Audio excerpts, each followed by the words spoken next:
Hello, Asians. Hi. So how many countries are there in Asia who are members of GNDR? That's the first quiz. No. You should be knowing each other. How many countries in Asia How many countries in Asia who are members of GNDR? including the Pacific? Excluding the Pacific. I did not give you that, what shall I say? Asia Pacific. Loy, you are not allowed to answer a question by a question. Okay, now, jokes aside, we are very happy that Asia has a big contingency and all of you who are here, and we are very happy that Asia Pacific is also part of it. I think some of these divisions are extremely political and geopolitical, and it has nothing to do with us people. As people, we like to reach out to each other, and there are much in common, and we share together, and as humans, we are coming together. Okay, now this is your opportunity to speak to your representatives from the region. It's your opportunity to speak to the board members from your region who sit on the GNDR board. But more than that, it is your opportunity from Asia to suggest what you would like GNDR to do, become, and go.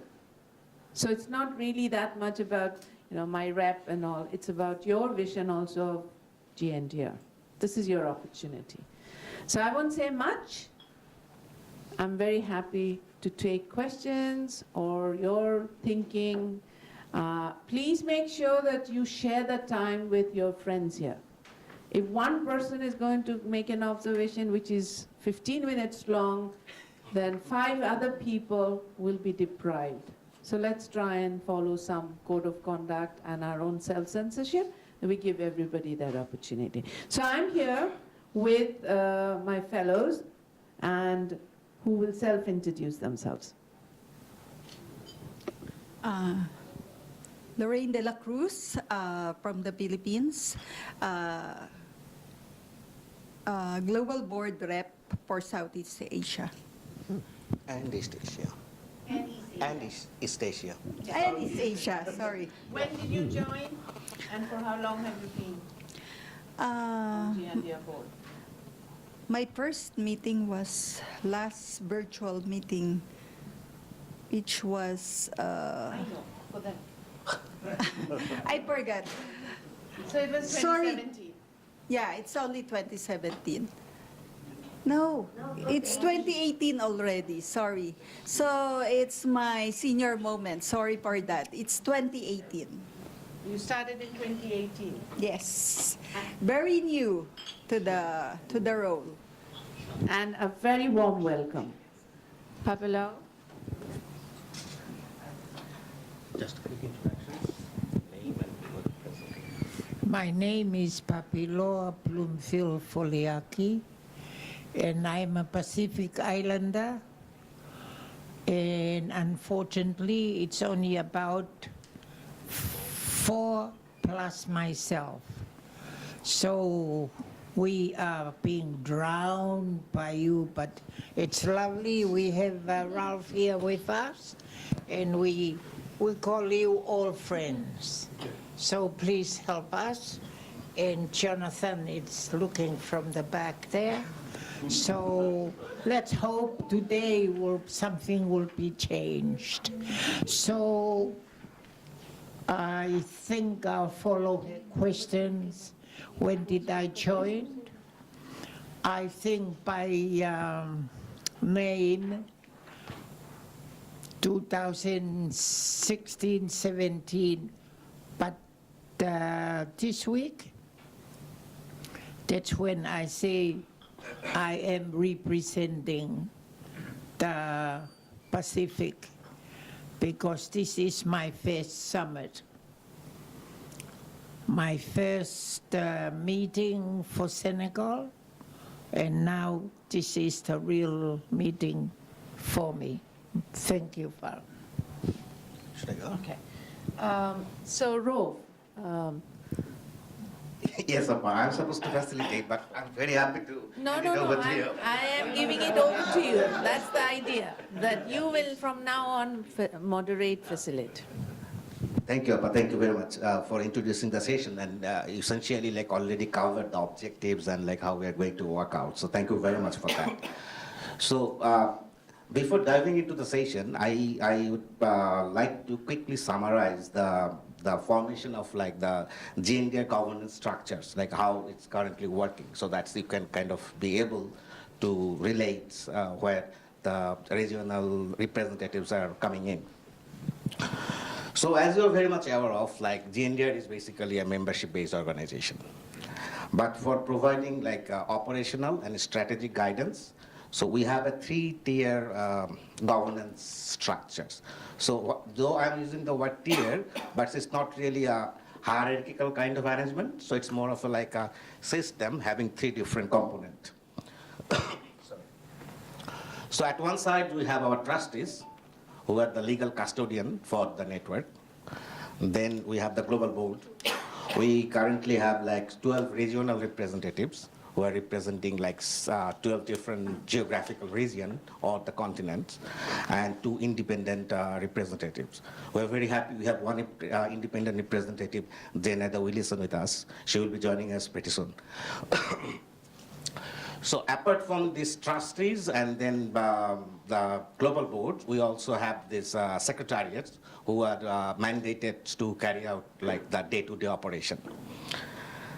Now, our regional representatives who are sitting here, they're essentially our members, just like all of you here. But they're special. Special in that sense, like they are the selected members from the region.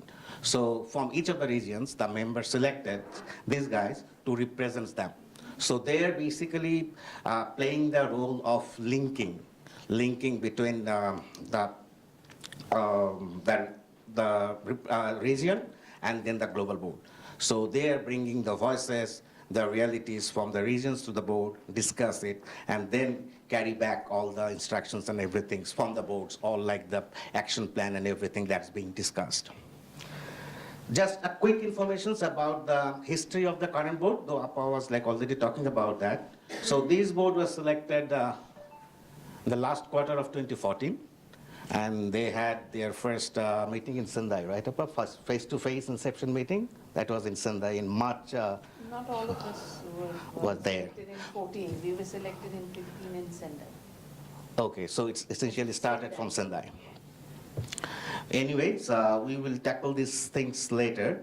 So we're very happy, like we have 3 regional representatives, they already have said, like so you have Farah Kabir for representing South Asia, Lorraine, Southeast and East Asia, and Papilua from the Pacific. By the way, we also have another panel member with us today, and I would request Bari Bhai to come over here and join maybe. That would be good. I mean, you are presenting one important aspect of our governance structure, so to say. So Bari Bhai is one of the national focal points for Pakistan, but he also acts as the chair. Okay, sure. You want me to be there? No, you're part of the Pacific. Oh, I'm part of the Pacific, so sure. Bari Bhai. Come. There's a space. There's a space here. Oh, I'm feel privileged to be a part of the Pacific. I love this country, islands. So, Bari Bhai also acts as the vice chair for our regional steering group for South Asia. So, just a few quick informations about the regional steering group. That's a very recent addition to our governance structures. So the whole objective of having this regional steering group is basically we have our national focal point from each of the countries. They got selected by the members. Now this is a regional body that's mainly mandated to provide advisory services, mainly to the to our regional representatives, like bringing the information from the countries and share it with the regional representative. So the main distinctions that we need to kind of like be mindful about, that is this regional steering group doesn't have any operational or strategic independence, so it's more of like an advisory role as it stands now. So without having any more discussion from my side, maybe I will just start the discussions. The way we designed the session is like I will first have some general questions for the panel members, then we will open the floor, and then we will invite the questions. And before that, I will also invite Jen to be a part of it, because Jen has been with us since long. I mean, Jen is a part of our current global board, but she has been working and she has been providing every kind of support to this network since the beginning. Zen enjoys the status of an independent board member, so she can be in any region. Yeah. If she chooses. Yes, she's global. So what we are hoping, like at the end of the day, we'll basically be, I mean, the participants here will be able to like know their representatives in further details, in the personal details and everything. And also like we're mainly hoping to have a greater clarity on the roles and responsibility that your regional representative had. So that you can also kind of like confront them if needed and asking them, you guys are supposed to do these things, are you doing these things? So that's component of accountability we also want to bring in. So that's also from our part is like one step.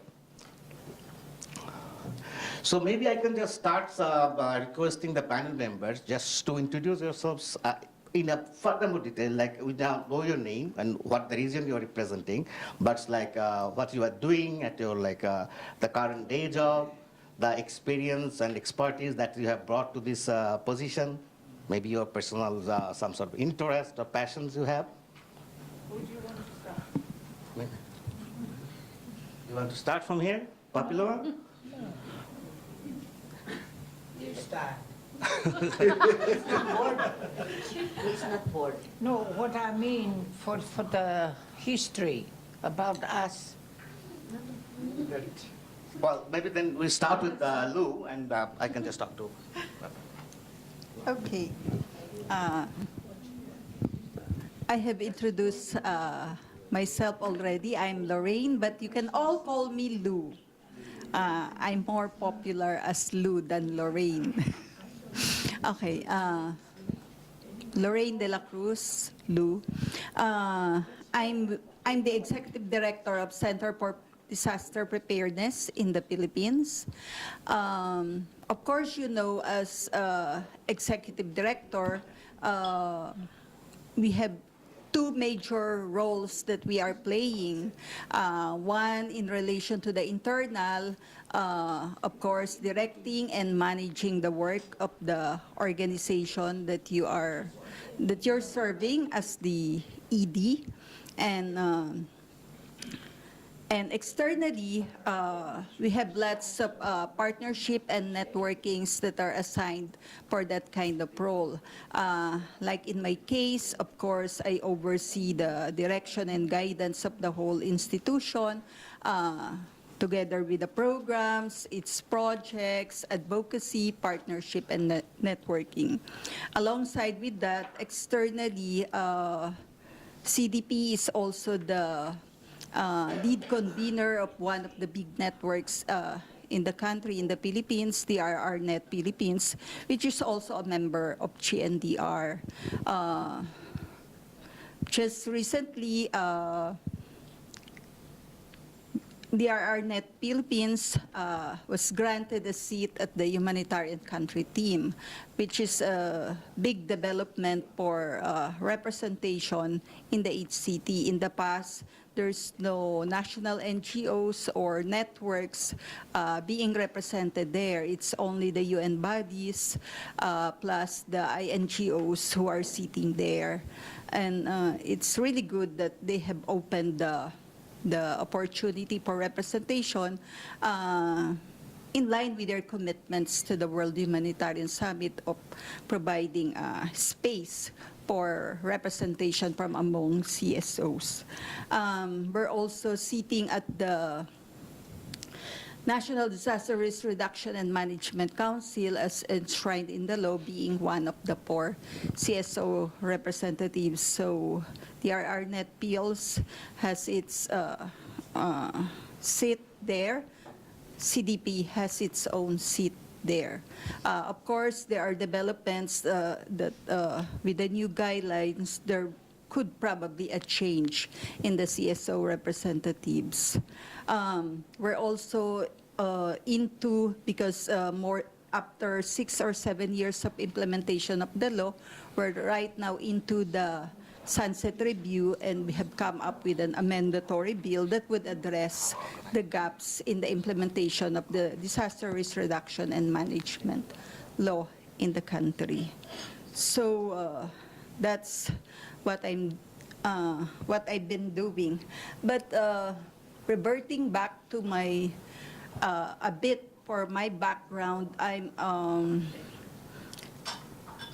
a development practitioner through and through. So about 3 decades of my life is spent in peace building and human rights work, and close to a decade now on disaster risk reduction and climate change adaptation. So what am I bringing into the global board are part of my experience in being part of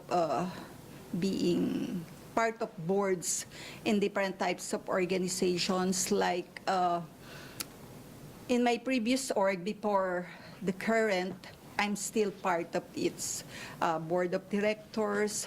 I'm also a chairperson of the board of a school, which is part of the church where I belong. And in my previous organization, I've been part of an international movement for the promotion on the rights of the victims of torture, which is a global movement in 140 countries, and with so many different organizations. So I've been an executive committee of that for about 6 years. And just recently, I'm with the steering committee of the Active Learning Network for Accountability and Performance in Humanitarian Action.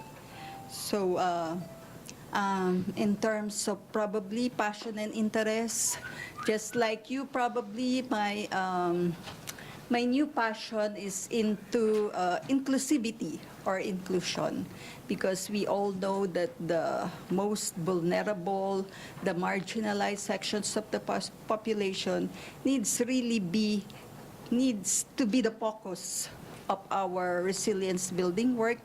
And of course, we really need to address the root causes of vulnerabilities and really contribute to resilience building and empowerment of our communities. I think that would be... Thank you, Lou.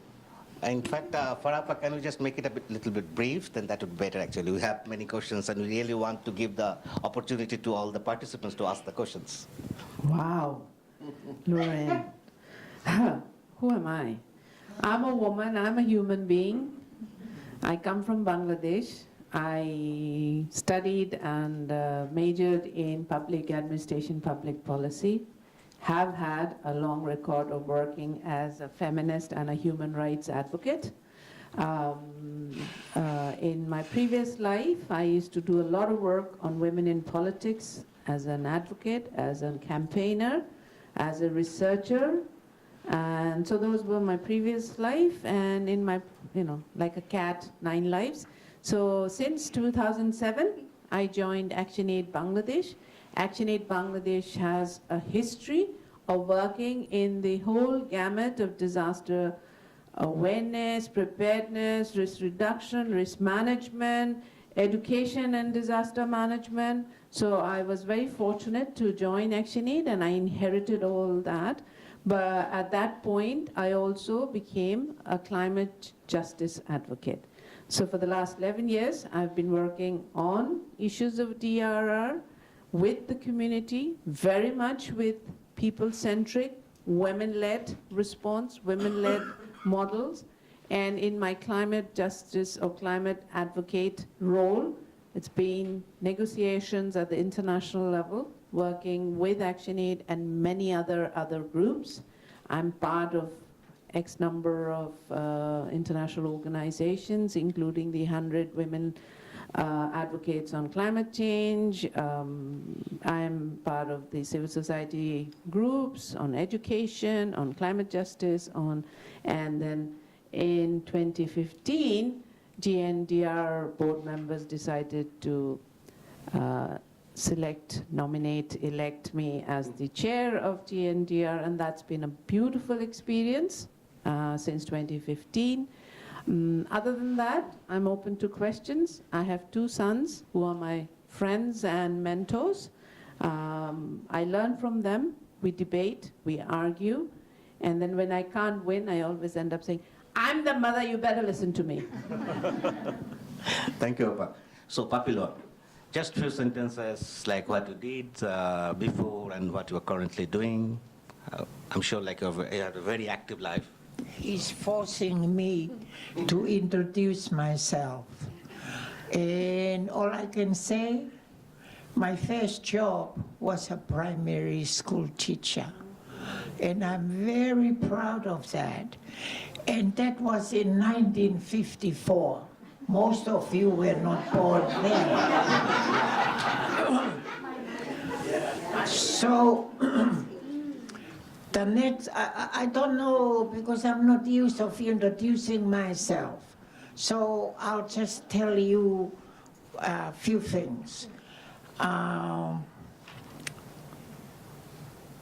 am a mother for 5 children and grandchildren for 16.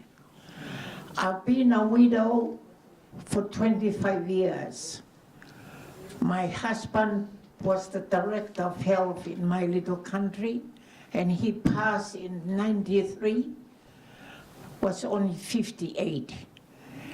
And my son, one of my sons said he died early because he was lonely.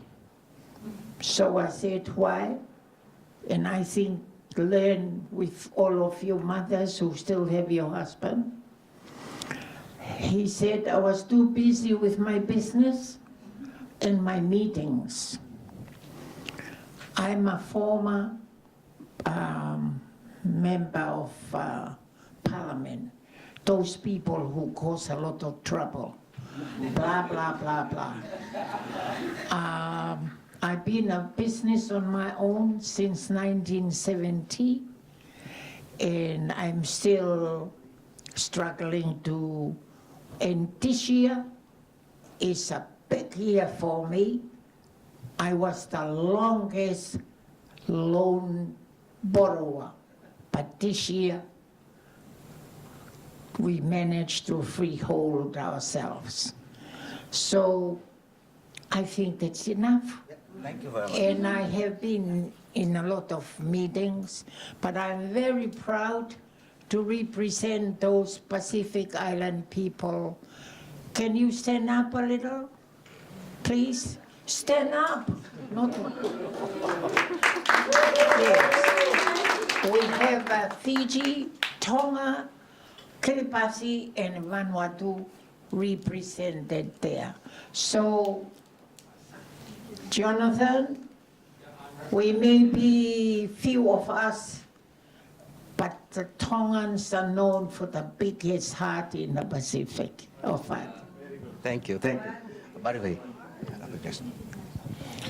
My name is Sarwar Bari. I'm from Pakistan. I would like to introduce myself, though reluctantly.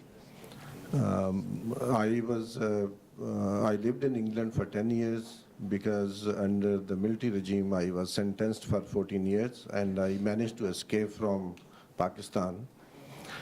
So England is my second home. And perhaps because of my activism during the student life, I'm still very much interested in governance and politics, though I don't actively participate in political matters. But I believe that through civil society work, I can influence the political processes. And currently, I am heading one of the largest election observation network in Pakistan. Yesterday, my article appeared in one of the English newspapers, and the topic was when flood and election seasons overlap. And this is the first time that Pakistan is having elections in July or August. And since 1950, 23 of our mega floods happened during July and August. And approximately 70% of our constituencies would inundate in case of flood. And I checked yesterday, I got phone calls. Pakistan has a National Disaster Management Authority and Commission. We have Election Commission and we have Federal Flood Commission. They did not meet at all to prepare any contingency plan for the elections. Therefore, I believe that challenging authorities in a country like Pakistan is not an easy thing. So therefore, GNDR gives me psychologically a great empowerment because I believe that if there is some trouble, GNDR comrades would always come forward in support of anybody whose human rights are violated. So I had an organization called Patan Development Organization, which was formed in the aftermath of 1992 floods. Pakistan has perhaps the largest number of GNDR members in the region, perhaps more than 100. And my aim is basically to make GNDR members active. And we have been trying our best to reinvigorate the members in Pakistan, because Pakistan is a disaster-prone country. But since our governance is itself disastrous, so without addressing the issue of governance, we can't address issue of disaster management in the country. So I'm open to questions. Thank you very much. Thank you, sir, everybody. Thank you, all the panel members. So I have a few questions for the panel members now, and after doing that, then we will invite questions from the floor. So if I can start with Farapa. Farapa, when you were introducing yourself, you also briefly mentioned like you have been serving as the chair for the board. So I understand like, the tenure of the current board was essentially over November last year, but then the board decided to go for yet another term. So can you just tell us like the context why the board decided to go for yet another term? The term of the present board came to an end at a moment when GNDR was going through transition. And as you know that early in 2017, actually in 2016 late, the executive director, Marcus, had informed the board and trustees that he would leave for personal reason. And also we had to meet with the issues of our commitment to donors, delivering, and finding a new executive director on one hand. So that's all management. And you may say, oh, what has the board got to do with it? So it was felt that there should be certain continuity. And as a result, to continue and to provide the strategic direction and leadership and advice, it was decided that this board continue for another term. The governance manual that we developed in 2015 or onwards, because GNDR had evolved, and it was not as structured or as you see, what you see today. And then the governance committee was formed, the first manual was developed, and now in the process of fine-tuning, polishing, and developing the manual as well.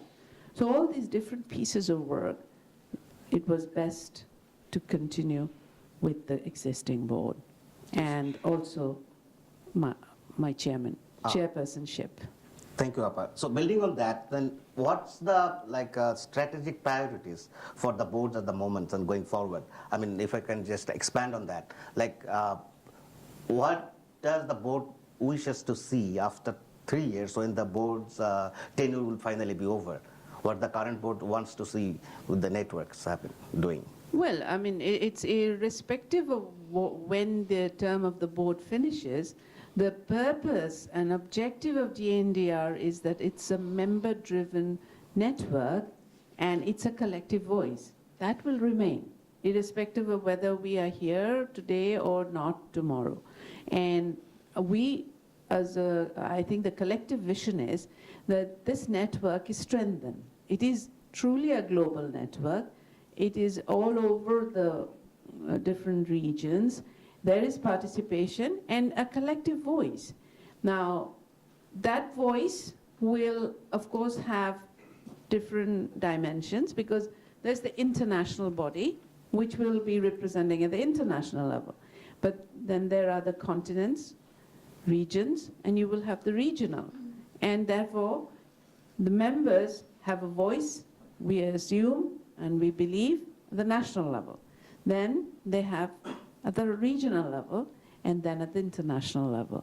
So our vision is that people will recognize GNDR as a niche network, as a unique network, because there are many networks that on DRR or climate change or people inclusion, SDG, Paris Agreement, you can find many. But here, when you say GNDR, immediately a bell should go on, okay, this is a global network that works on disaster risk reduction or has specific strength in the area of DRR. Yeah, thank you, Appa. So if I may now go to Lou.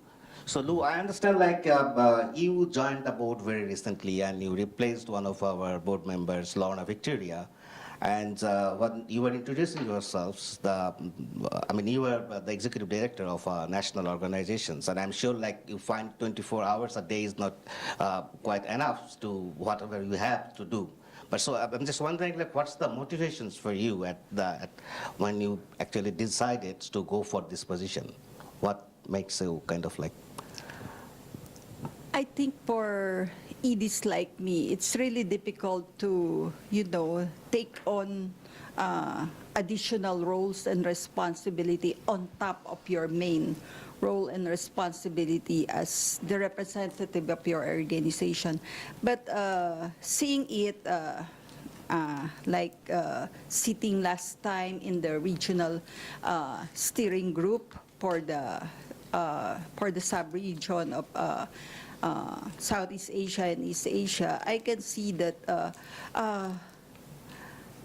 Lorna has resigned, and therefore, who would be ready to take on? So it's just that I registered that I can be considered whenever there won't be somebody who would be willing to take on the role. And besides, I really embrace and share the vision and purpose of the network. Well, that's give me the cue for the next question. Then what is your vision for the region? When I'm talking about region, I'm specifically mentioning talking about the Southeast and East Asia. So what do you see being changed in these two regions that you are representing?